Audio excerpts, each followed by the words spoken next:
Alex, you're going to hand the microphone back to you. Bill Thomas, thank you very much for that. And are we in the schedule? Are we going to do autographs now or move on? And then I guess Gary Bailey's here for just a moment. Yeah, Gary's here for a moment, and we're going to have a quick chat with Gary if you'd like to get around here. I mean, Gary, thanks for joining us, and welcome to the Legends and Heroes Tour. Thank you. It's good to be here. Boy, what a great weekend, huh? You know, the interesting thing while I was standing around here and listening to the interviews and all the great stuff, I'm looking at the age group, the only age group that is around here. And I think part of our reason for the Legends and Heroes Tour is to educate people and to not just have the people that know about it, but to get the people that don't know about it. And it appears to me we got a lot of work to do.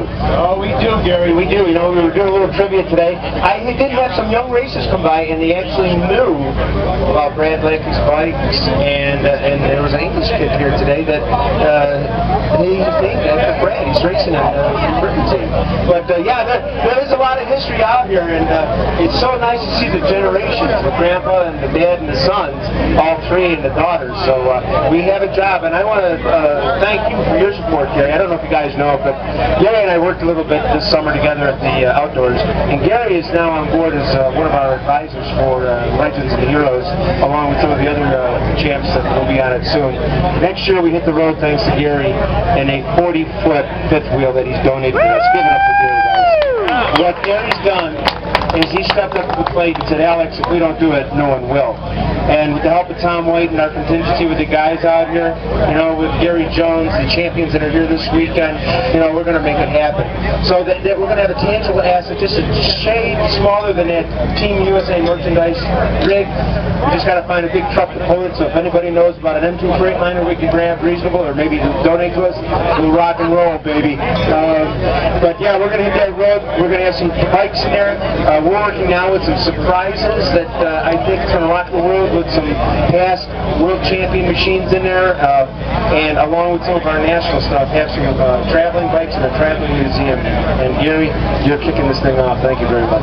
Oh, thank you. I'm just looking forward to seeing more of the younger ones here, the kids that are coming up today, to know where this all come from. I mean, you know, myself, I've been there since the very beginning of motocross, and you know, you got Mark Blackwell and Lars Larson and Billy Silverthorne and Brad Lackey, and the list is so long. If I tried to mention everybody's name, I'd probably miss somebody, and then it would look bad for me because I didn't remember them. But it just this is such a great thing to see these other bikes, and if some of these younger kids knew what we rode.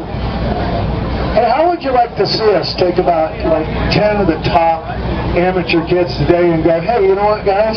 You think you're tough? How about you go ride this 20-minute motor out here on that bike, and we'll give you all these other ones, because, you know, I watch these guys out here, and I'm amazed because of what I do, and I follow the sport and how it's evolved as far as the riding techniques and all, and of course the bikes have evolved. But, you know, I know back in the day, I mean, I know we went fast.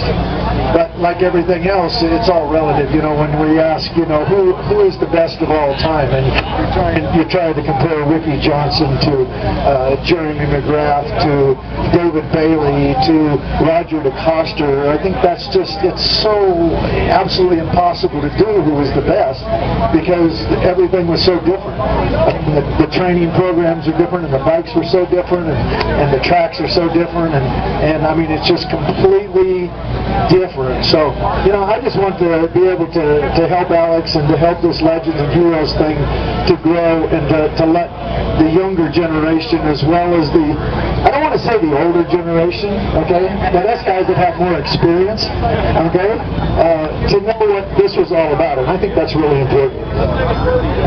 Yeah, the first generation, there you go. Hey, Gary, I'm doing this for me, not for Gary, because, you know, Gary's got a cool book, Carol's got a few of them around.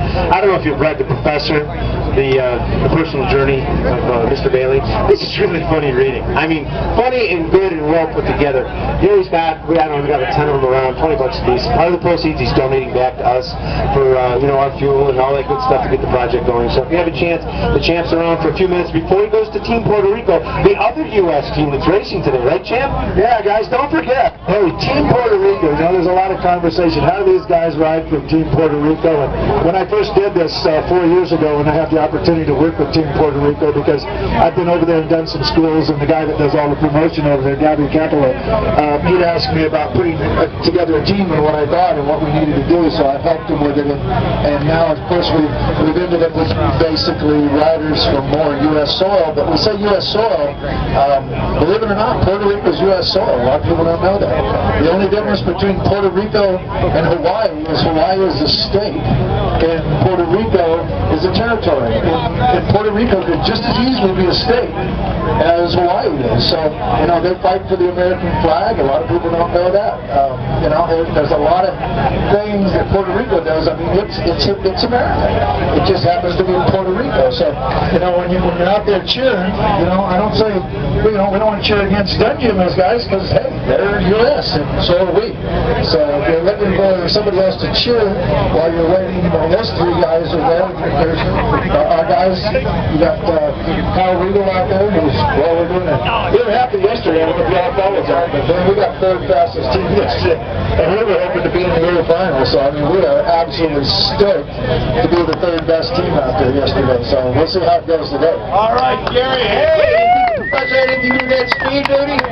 Gary, thank you so much. I know you got a busy schedule. You came all the way up here.